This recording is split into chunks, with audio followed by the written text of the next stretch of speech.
On this week's episode of A Win is a Win, we're diving into OSU's victory over Maryland. Yes, they got the W, y'all. The Cowboys' tough loss to the 49ers, although, that was kind of expected.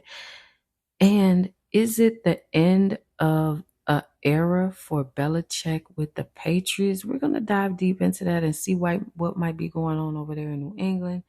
And then also we're going to chat about Micah Parsons, because one thing he does like to do is chit chat and talk. Is it time for Micah Parsons to just shut up? We'll discuss it. Lastly, we're going to get into the picks for this upcoming week. So sit down, get comfortable, and let's get into some sports action, y'all. On A Win is a Win. Let's go.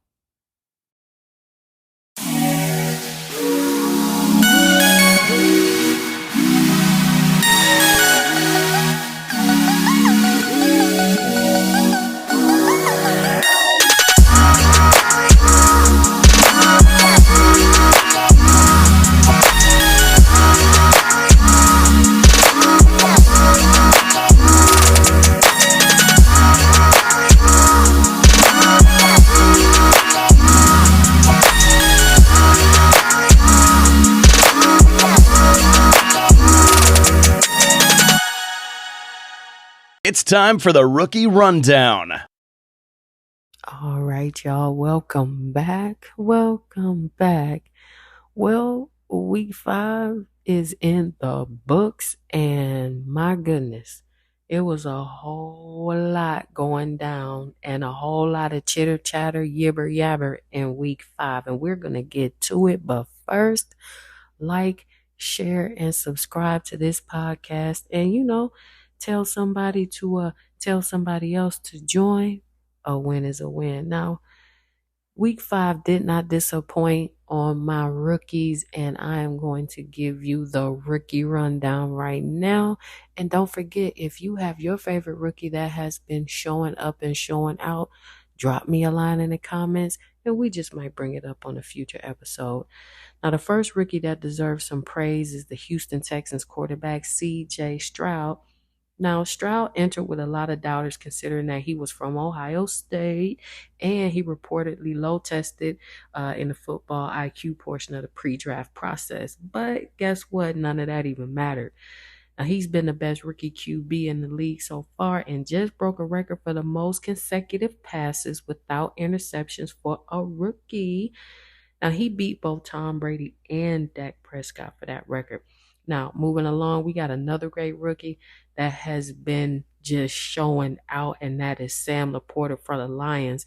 Now, the Lions snagged the tight end in the second round, and he's been a perfect fit thus far. Now, on this past Sunday against the Carolina Panthers, Laporta scored 2 big touchdowns to lift his team to another big W. Now, Detroit stands at 4-1 this year, with Laporta proven capable enough to keep dominating in this unit. He is not for any games right now. And lastly, I got to give a shout out to Bijan Robinson, who also continues to impress. Though it's not much of a surprise to me, because I've said it before, look out for this guy. Now, every time the Atlanta Falcons needed a big play from their offense, Bijan made something happen. Now, if it wasn't for him, the Falcons might have 2 more losses on their schedule, but he's made the big one-handed catches, them crazy juke moves, and is racking up the yards with ease. Now, Atlanta certainly did make a right choice with Bijan there.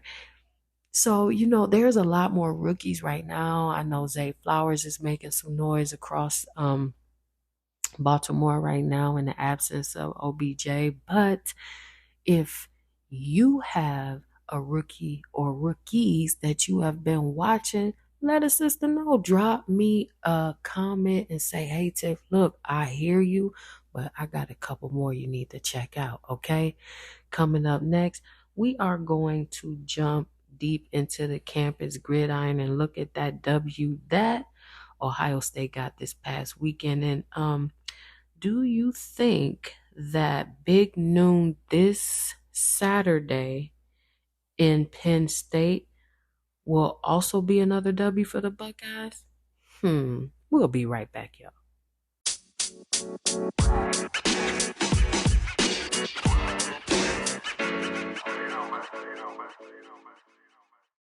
Let's see what's up with our campus gridiron.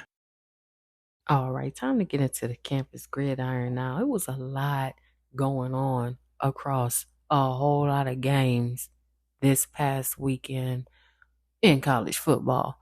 But in the truest essence of being an Ohio girl, yes, I am a Buckeye. We gonna talk about them Ohio State Buckeyes, the Ohio State Buckeyes. Now, it's been finalized that Big Noon this Saturday will be between Ohio State and Penn State. Now, it's a game that both of these teams are incredibly excited to get into. Now, a few days ago, the Lions head coach admitted that he had some strong feelings about Ohio State, but refused to go into any details about those feelings. Like, I don't understand the concept of people saying things and then not explaining it or backing it up. I don't understand that. Why say it? Continuing. As for Ryan Day, Ohio State's head coach, he's undefeated against Penn State in his tenure, and he has an average margin victory of 9.4 points. I got to look at the best to see what the spread is for that, but we'll see if he and those Buckeyes can continue to dominate Penn State this weekend, or will the Nittany Lions flip the script on my boys?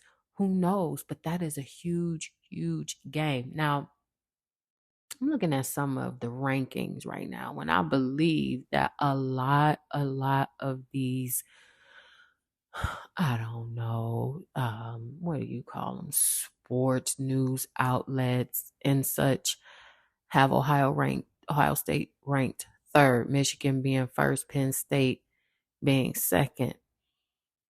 I believe that Ohio State should be a 2 instead of a 3. But, they have the power rankings and they have all the data that goes into why they choose who and how they do it.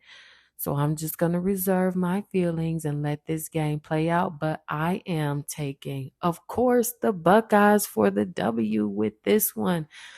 Also, Colorado went out to Arizona State and beat them with a walk-off field goal. Now, with a walk-off field goal, you have Shedeur Sanders, who by far should be in a conversation for the Heisman. However, the watch incident has taken an entire life of its own, meaning you have NFL players are doing it, NBA players are doing it, DJ Khaled, you have Rick Ross, you have all of these celebrities are flicking the wrist and showing their very expensive watches, of which I can never afford. Patek Philippe and Richard Mille and whoever, or if I'm even saying it right.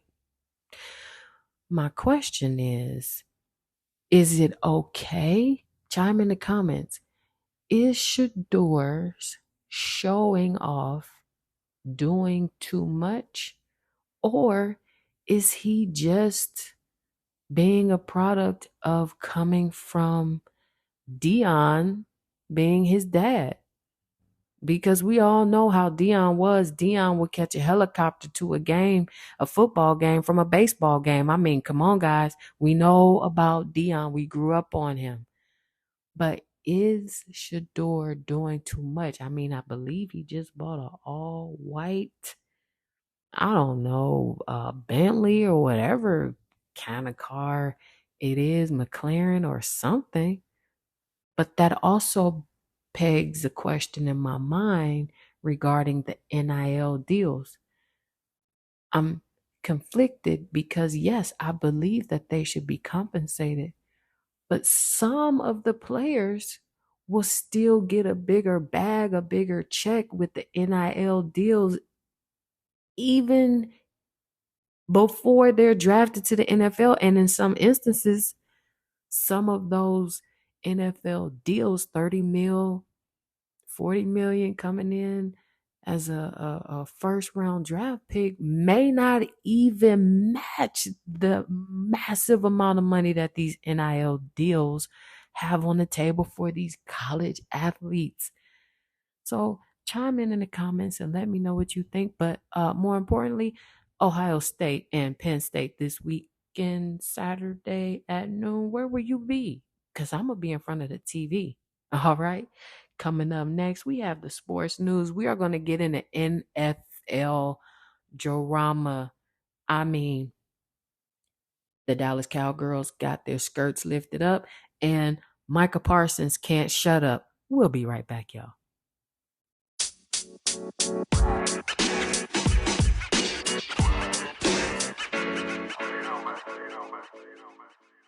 Let's get into the sports news. All right, so let's get into some sports news around the NFL. Now, the Jets had their week 5 game circled against the Denver Broncos. Now, Sean Payton had a whole lot to say against the offensive coordinator for the Jets, Nathaniel Hackett. Now, he was the former head coach, if you don't know, of the Broncos. Now, Payton said that Hackett's head coaching job was one of the worst that he'd ever seen. Remember, he said that a while back during preseason. Completely out of line, if you ask me. Always saying things that make you cringe in my book. With Peyton now the head coach of the same Broncos team and sitting at 1-3, the Jets wanted to come out and make a statement, and boy, did they. By a whole 10 points, matter of fact. Now, the Jets' victory sent Denver all the way down to 1-4 on this season, while the Jets improved to 2-3, despite not having, obviously, Rodgers available. Now, it was clear from the very beginning, that the W that the Jets wanted was for their coordinator. Of course, don't get me wrong. Of course, they wanted to win the game, but this one was for Hackett. Now, moving along, let's get into Texas right now, because there's a football team that's called America's Team, and that would be the Dallas Cowboys, or should I say the Dallas Cowgirl Cheerleaders played this game last Sunday night against the 49ers. Now, after that horrendous 32-point loss and their continued losing streak with Dak Prescott is like a deer in headlights, my Lord. I don't know what he sees when he's out there. I don't know if the 49ers have some type of kryptonite on him or what. They have some soul searching to do moving forward.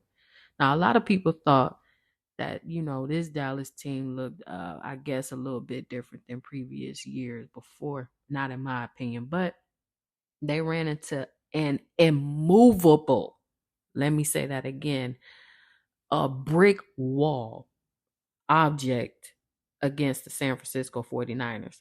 Now, Dallas was blown out of the water in week 5, losing 42-10 in their first real stiff test of the season. Now, eventually, if the Cowboys want to win the Super Bowl, they likely have to take down a team as talented as the 49ers. Now, this was their first real test, and they ain't even come close to showing up. Not even a little bit. I mean, I think they went in the locker room and they put their jerseys on, and then when they went out on the field, I think they seen helicopters and stars or alien. I don't know who they saw, but they didn't see the football. Dak definitely didn't see any receivers. I think the receivers that Dak Prescott saw in that game, I think he got confused. I think he thought his receivers were 49ers receivers or something, because he definitely didn't put the ball in Dallas's hands. And it was a complete blowout loss. Now, nothing went right, and the San Francisco 49ers just hammered them dead into the ground. Now, it was a little bit of drama. Micah Parsons. Micah. He's 22, 23, however old he is. Goes on his podcast and has a whole lot to say about Kittle with the F Dallas t-shirt on under the 49ers jersey. And what he said is the 49ers didn't beat us. We beat ourselves. Well, that's not all the way a lie, but it's not all the way the truth either because that 49ers team showed up on that gridiron. Don't know exactly where the Cowboys were or Michael where you were because they definitely got to Dak. Oh yes, that defensive line got to Dak Prescott and you were somewhere maybe drinking a a big gulp from Quick Trip or Circle K on the sideline because you definitely were not on that field. And might I add that you said on your podcast that, well, now Kittle just made this personal. No, no, no, no, no, no. Let's just say if you even see the 49ers again, then perhaps you will have something to talk about because then, I mean, you made it far enough to even see them again. But you should have made it personal when you were on the field. And that, sir, didn't happen.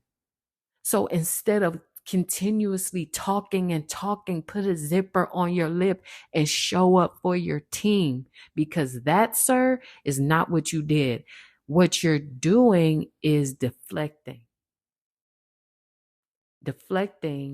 a horrible show on the gridiron. That's what you're doing. And then you have Dak Prescott. You and Dak both had a lot to say before this game. Talking, talking, chirp, chirp, chirp, rip, rip, rip. Got out there and got your dresses pulled up. So you can't be in your feelings and you can't say anything about a team that actually showed up to play the game that they were scheduled to play. I hope that Circle K, Big Gulp, or Big Thirst, or Thirst Buster, or whatever it is that they call it, was good enough for you to be replenished to show up in your next game against the Chargers next weekend. Monday Night Football, rather. Okay? And by the way, I think you really needed a rest when you were down there on the gridiron, laid out on the turf. I think that was just a rest so that you can gather your thoughts that you were getting your skirts pulled up and your tails handed to you. I'm not entirely sure if this Cowboys team is who everybody thought they were because they came off of some wins that were against mediocre teams, in my opinion. If you have a different one, please let me know. And then you turn around and get beat by the Arizona Cardinals, and then you show up and you blow your other two games out. But when it comes time for you to show up to the teams that matter, that disqualified you, you not only lose, but you have so much else to say about it. Please don't get me started on Jerry Jones because I think he is the unspoken head coach and unofficial quarterback for the Cowboys because he has a whole lot to say. And not that anything that Jerry says makes sense in the first place, but I think it's time to turn the volume down a little bit on those Cowboys. Moving along. Jonathan Taylor finally hit the field for the first time in this season. Now, many didn't expect him to play football this year as he awaited, he had that contract issue going on and especially didn't feel like he'd suit up for the Colts anymore at all, period. But he signed a 3-year, $45 million deal with the Colts and suited up for them in week 5. Now, during that first game, he was being eased into the workload. You can kind of see it, a little pepper him in here, salt him in over here. He had 6 carries for 18 yards along with a catch for 16 yards. Now, he only played 10 snaps but had some solid work out there on the field. Now, it's just unfortunate that it looked minuscule compared to Zach Moss, who had 165 yards and 2 touchdowns on the ground with 195 total yards from the scrimmage. So, week 5. And I didn't want to get into this, but we brought this up last week on the pod, and I just wanted to I just want to tap on it a little bit. I don't spend too much time. Just tap, tap, tap. Is it time for Belichick to step back? Or is it even coaching Is it the horrible team that he himself, mind you, he picks the players. No one else is picking them. He picks those players. And their poor show on the field. Where's the offense? I don't know. Where's the defense? Somewhere else. Don't know.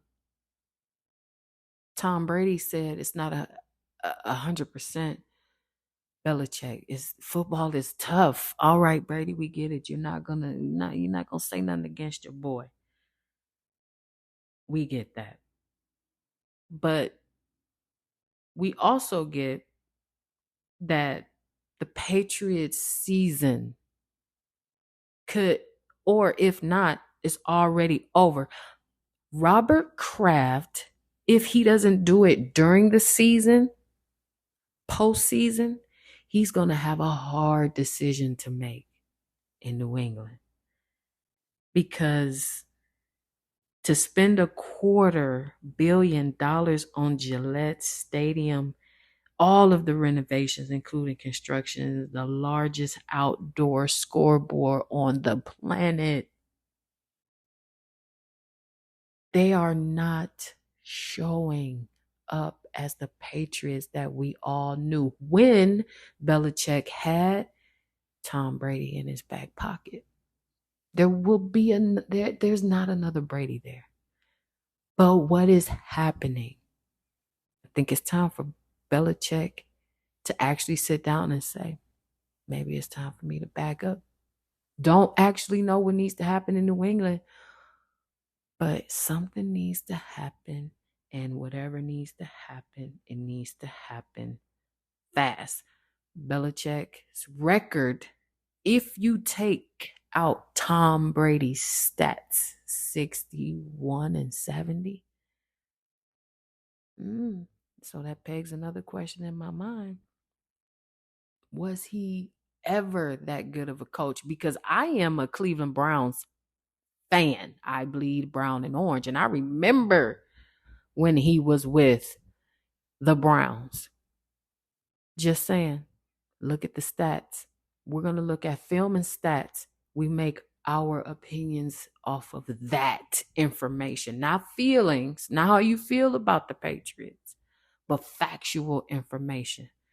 So my question is, what do you think Robert Kraft will do during or in the postseason? Because Mac Jones is in the corner on timeout, as he should be.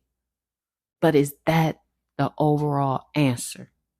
So we'll see exactly what happens, and we'll keep our eye out for that. Now, coming up in the injury report, we got Jefferson and Tre'Davious are both out right now, and a couple more injuries around the league. So we'll be right back and get into these injuries, y'all.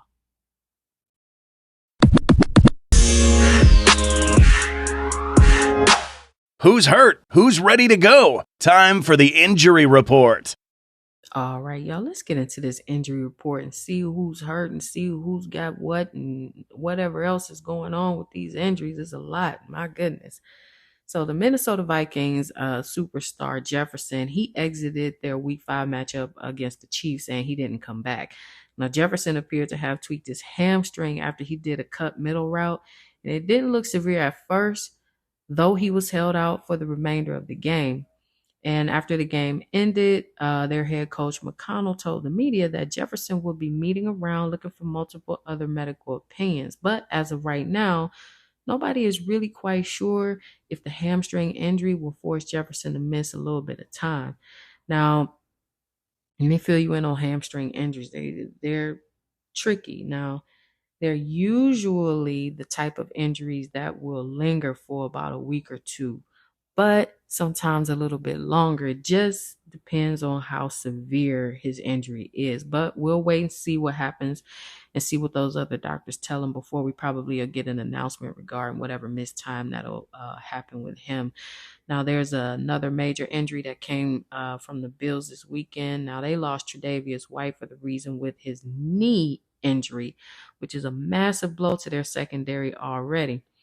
Now, this weekend, they lost their star linebacker, Matt Milano, to what was reported as a fractured leg. Now, Milano and White were two of their best playmakers defensively, and both are now out for the rest of the season.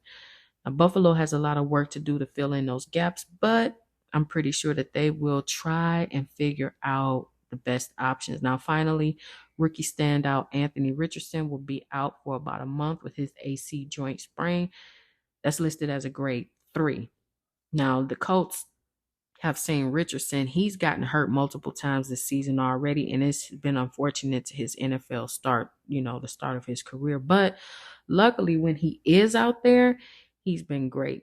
Now, Indianapolis will likely take it slow with their franchise quarterback and allow Gardner Minshew to keep this offense trucking forward in his absence. And honorary mention for these injuries. And I believe that Joe Burrow has now starting to get better on his calf. I believe that the way that he played this past weekend is indicative of his calf healing, or at least attempting to heal.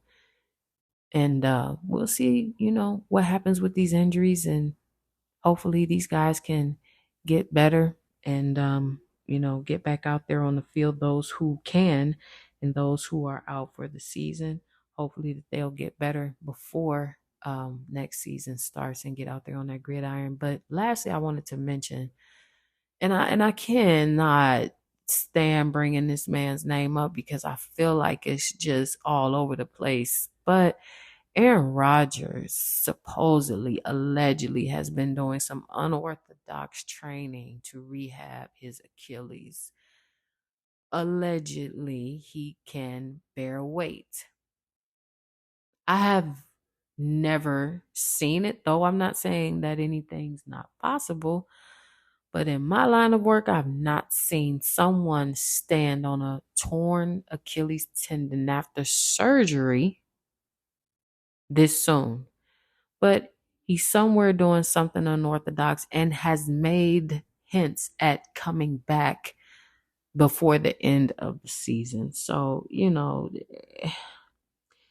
Aaron Rodgers is to me is like that retired Hollywood actor that's trying to find every way to keep himself relevant and in the conversation, when in actuality it's not even necessary at this point. So we'll see what's going on with Rodgers. As we always do, he'll probably have another um HBO special about his road to recovery from his Achilles. There's no telling. So we'll keep an eye on that.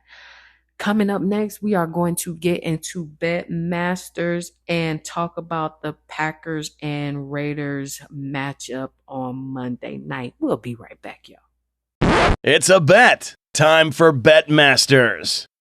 All right, it's time for my favorite segment of the entire show. And you all know what it is because you all are my faithful listeners every week. So, what am I talking about, y'all? Say it with me. Bet Masters. Yes, Bet Masters is my favorite segment. So, we are going to jump right into it. Now, a trip to Arrowhead Stadium looms large, and you'd be hard pressed to find much excitement for taking the Broncos in this week's NFL picks. Now, the Chiefs have won 4 in a row without playing their best football, and the Thursday night odds have Kansas City as the big favorite, specifically 11-point favorite over the Broncos. Now, while we may get a lopsided scoreline, there's a nice balance of prop picks to keep things interesting. Now, I'm going to give you my picks for this week at the end of this segment, but just keep in mind that Mr. Payton mocked the offensive coordinator, Nathaniel Hackett, and Denver's now 1-4. With, might I add you, a defense that's just not good. I was trying to wait a minute. I was trying to find a nicer way to say it, but the defense just isn't good. And the Chiefs' offense seems to be getting better. So, my pick for Thursday night football, I'm going with the Chiefs. Now, you all know that I am a Cleveland Browns fan. Yes, bleed brown and orange. I say it many times. And I wholeheartedly believe that someday I'm going to be able to get back on a plane and fly back home to Cleveland and watch my team win a chip.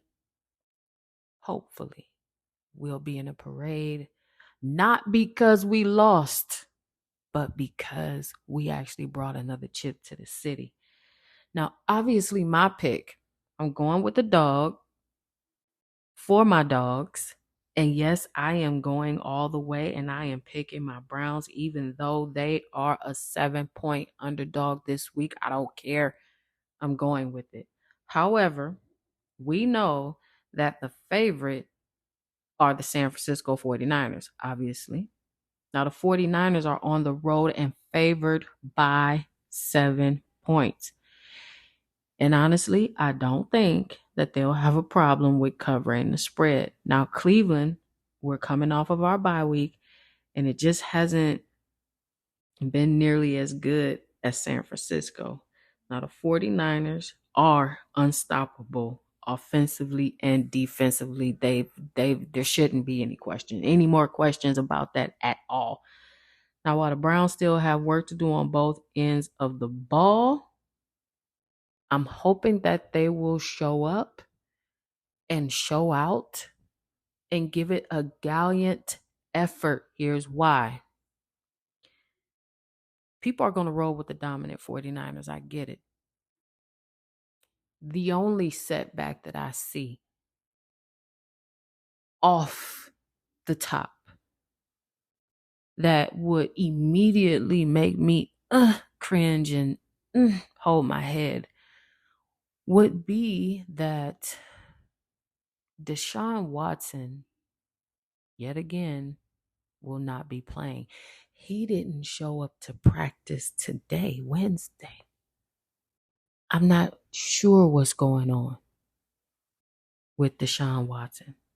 I don't know. I do not have a clue. This is very odd. There's something happening.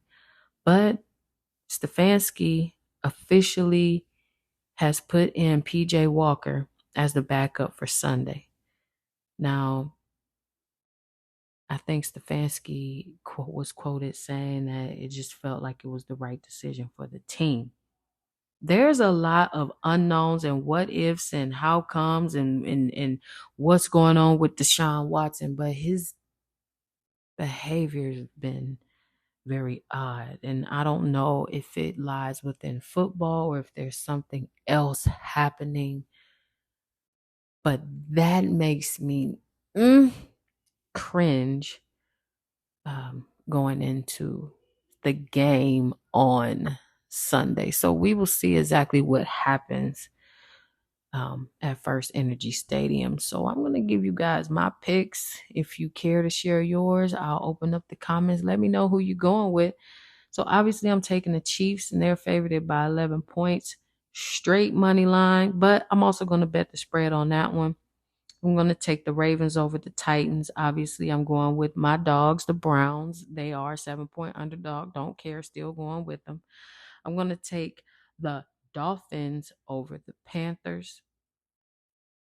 I'm still going with the Vikings. I know. Hold on, Tiffany. I know the Bears did their thing and they got a W.